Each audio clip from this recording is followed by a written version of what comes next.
नमस्कार दोस्तों। मनुष्य को अपने मन के भाव या विचार प्रकट करने के लिए भाषा की आवश्यकता होती है। भाषा वाक्यों के मेल से बनती है और वाक्य शब्दों के मेल से बनते हैं। शब्द कैसे बनते हैं? शब्द वर्णों के सार्थक मेल से बनते हैं।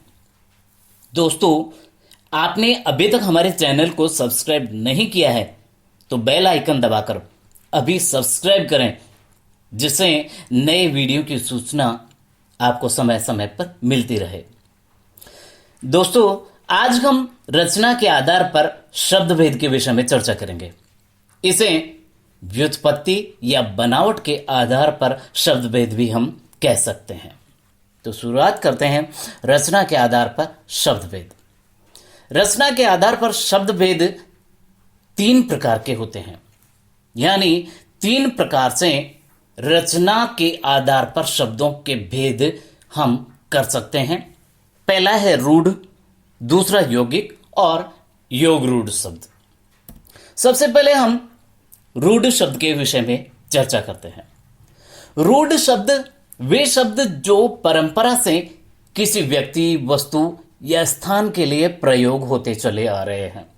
नाम से ही कुछ समझ में आ रहा है दोस्तों कि रूढ़ यानी प्राचीन काल से, परंपरा से चले आ रहे हैं, यानी उपयोग में लेते हुए घिस गए हैं। कहने का मतलब किसी विशेष अर्थ में वे शब्द उपयोग में होते चले आ रहे हैं, उनका केवल उसी अर्थ में प्रयोग होता जा रहा है। दूसरा, इन शब्दों के खंड करने पर, यानी इन शब्दों के टुकड़े करने पर कोई अर्थ भी नहीं निकलता है, यानी टुकड़े होने पर उन टुकड़ों का अर्थ नहीं निकलता है। जैसे उदाहरण के लिए लेते हैं हम सूर्य, तो सु और रया, इनको दोनों को यदि हम लेते हैं तो दोनों का अलग अलग अर्थ नहीं निकलता है। दर्पण शब्द यदि हम लेते हैं तो द प्लस रपण, इन दोनों का भी अलग अलग कोई अर्थ नहीं निकलता है। घर लिया हमने तो घ और रे दोनों का कोई अर्थ नहीं निकलता है। फल लिया तो फ और ले दोनों शब्दों का कोई अर्थ नहीं निकलता है। तो रूढ़ शब्द की जब हम बात करते हैं तो रूढ़ शब्द वे होते हैं जो परंपरा से किसी व्यक्ति, वस्तु या स्थान के लिए प्रयोग होते चले आ रहे हैं और इन शब्दों के टुकड़े करने पर, खंड करने पर कोई अर्थ उन टुकड़ों का नहीं निकलता है, तो वे शब्द रूढ़ कहलाते हैं। रूढ़ यानी परंपरा से किसी विशेष अर्थ में प्रयोग होने वाले शब्द। अब हम बात करते हैं यौगिक शब्द की। यौगिक अर्थात योग से बनने वाला, योग मतलब जुड़ करके।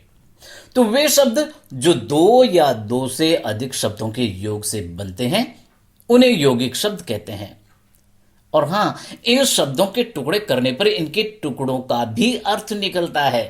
रूढ़ में क्या था? रूढ़ में यह था कि शब्दों के टुकड़े करने पर उन टुकड़ों का अर्थ नहीं निकलता है, जबकि यौगिक शब्दों में शब्दों के टुकड़े करने पर उन दोनों या तीनों जितने भी हम सार्थक टुकड़े कर रहे हैं उनका अर्थ निकलता है। तो यौगिक शब्द वे होते हैं जो 2 या 2 से अधिक शब्दों के योग से बनते हैं और उन शब्दों के टुकड़े करने पर भी उन टुकड़ों का भी अर्थ निकलता है।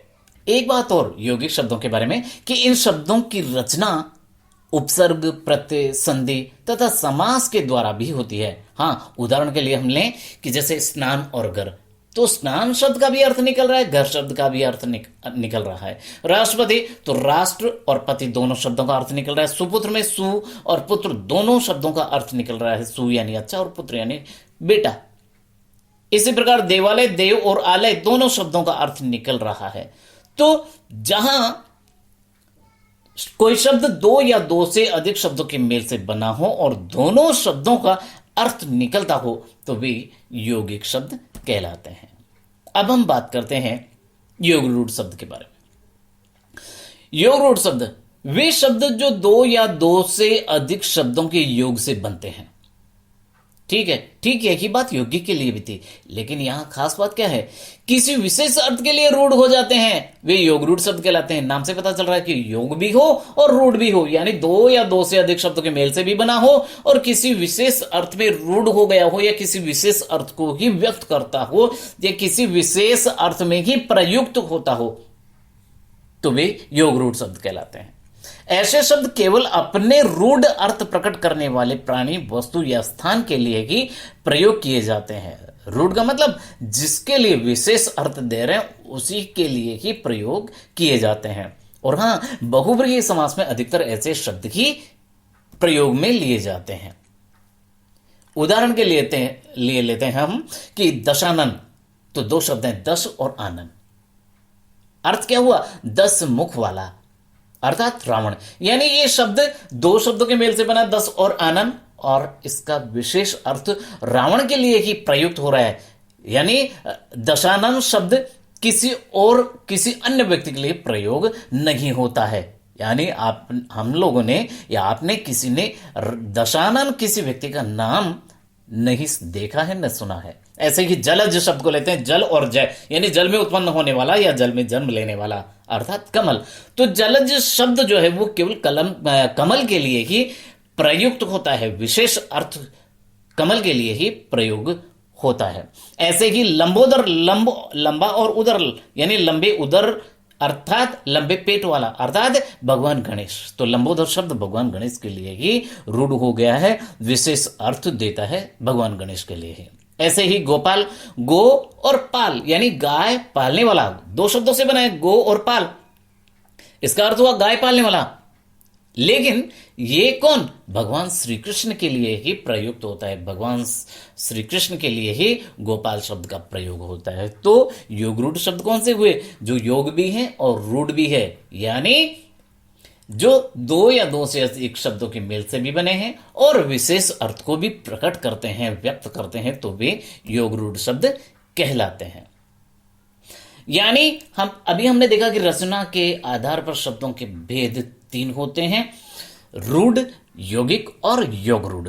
ये रूढ़ वे शब्द होते हैं जो जिसके टुकड़े करने पर टुकड़ों के अर्थ नहीं निकलते हैं और किसी विशेष अर्थ में प्रयोग में लिए जाते हैं। ऐसे ही यौगिक दो या दो से अधिक शब्दों के मेल से बनते हैं और टुकड़े करने पर दोनों शब्दों के अर्थ निकलते हैं, उन टुकड़ों के भी अर्थ निकलते हैं। और योग रूढ़ के लिए हमने पढ़ा कि योग भी है और रूढ़ भी है, यानी दो या दो से अधिक शब्दों के मेल से भी बनते हैं और किसी विशेष अर्थ को भी व्यक्त करते हैं। तो ये थे रचना के आधार पर शब्द भेद, रूढ़, यौगिक और योग रूढ़। आप थे चिरंजीव भारद्वाज के साथ। उम्मीद है ये वीडियो आपके लिए लाभदायक होगा। इसे लाइक करें, शेयर करें, कमेंट करें और हां, सब्सक्राइब करना ना भूलें। मिलते हैं एक और नए टॉपिक के साथ। तब तक पढ़ते रहें, पढ़ाते रहें, स्वस्थ रहें, मस्त रहें। जय हिंद, जय भारत।